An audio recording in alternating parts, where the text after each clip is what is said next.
السلام عليكم واهلا وسهلا بيكم في فيديو جديد. ان شاء الله النهارده هنعمل اعاده تدوير لصندوق الفاكهه القديم. ولو اول مره بتشوفوني ما تنسوش تشتركوا في القناه وتفعلوا الجرس عشان يوصلكم كل جديد وتدوسوا لايك ونبتدي مع بعض. يلا. هنا عندي الصندوق الفاكهه. لو مش عندك ممكن بتروحي بتجيبيه عادي من بتاع الفاكهه. وهستخدم اللاكيه الابيض، وعندي هنا جزء من الصنفره، اللاكيه او البلاستيك عادي الابيض. هعمل بالصنفرة كده علشان لو في اي زيادات في الخشب بتتشال. وبعدين بفرشة هبتدي ان انا ادهن بالابيض كده طبقة اولى.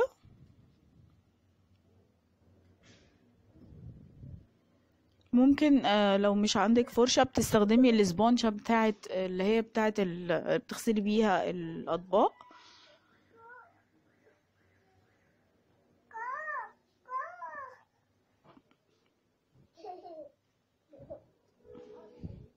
او بتعملي نفس الطريقة كده لكل الصندوق.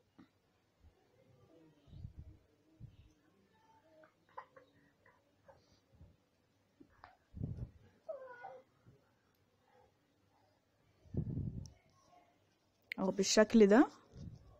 وبعد ما بتخلصيه كله بتنشفيه يا اما بالسشوار يا اما بتسيبيه ينشف خالص عشان نعمل الطبقة التانية.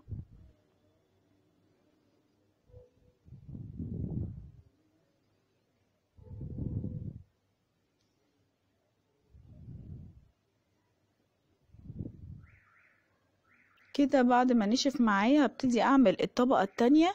اللون ده عبارة عن لون الابيض عادي واخداه ومدربة فيه اللون، حاطة نقطة من الاحمر ونقطة من اللون البني عشان يديني اللون الكشمير ده.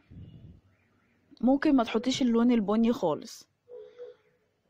وانا الالوان دي عندي بقالها فترة كبيرة، وعملت قبل كده بيها البرطمانات، وعملت بيها الصينية التركي، اللي هي الصينية القديمة اللي حولناها لصينية تركي. وهكمل بقية الصندوق بنفس الشكل.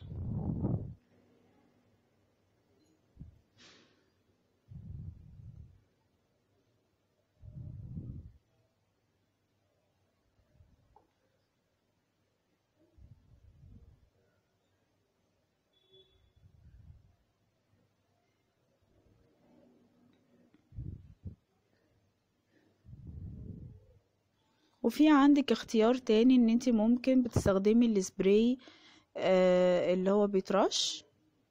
تختاري اي لون انت عايزاه.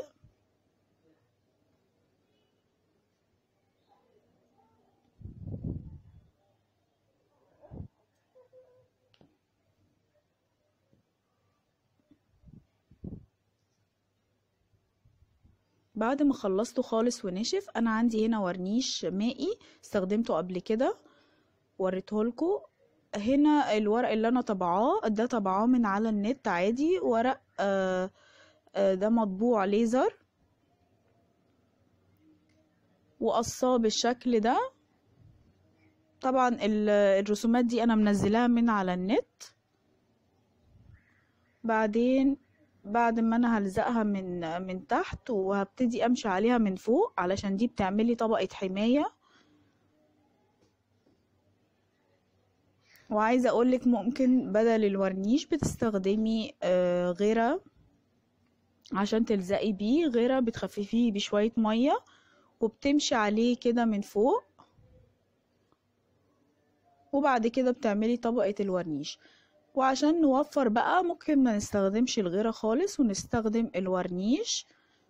هنلزق بيه نلمع بيه او هنعمل بيه طبقة الحماية اللي هي من فوق. هعمل برضو من تحت.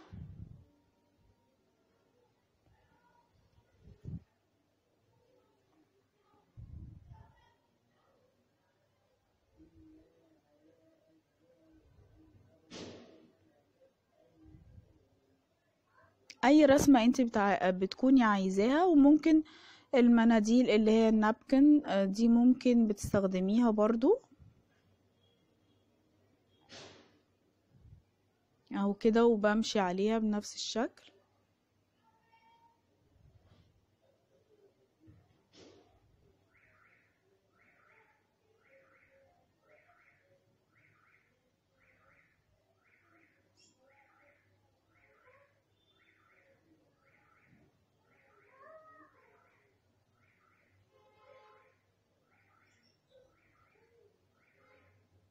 والورنيش ده مش غالي، الكيلو بتاعه ب25 جنيه.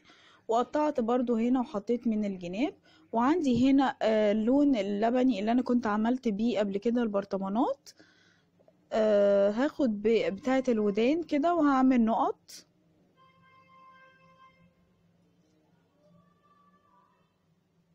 هيديني كده شكل رقيق جدا. وحطيت طبعا زي ما انتوا شايفين بالشرايط الستان عملت فيونكة كده من الجنب.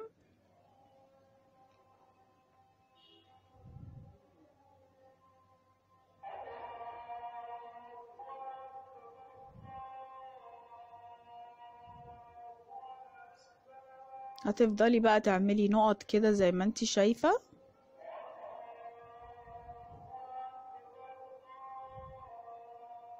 بجد جميلة جدا وهتعجبكم قوي. وانا بصراحة بحب جدا اعادة التدوير. وان شاء الله هعمل لكم فيديوهات كتير جدا عن اعادة التدوير.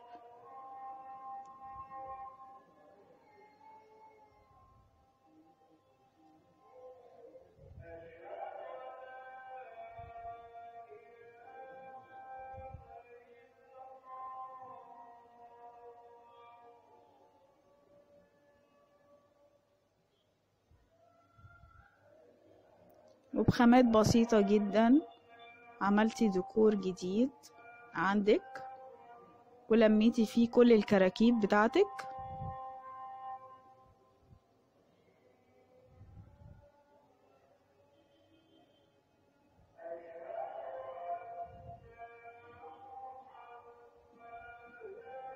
وانا طبعا هكمل بقية الجوانب بالشكل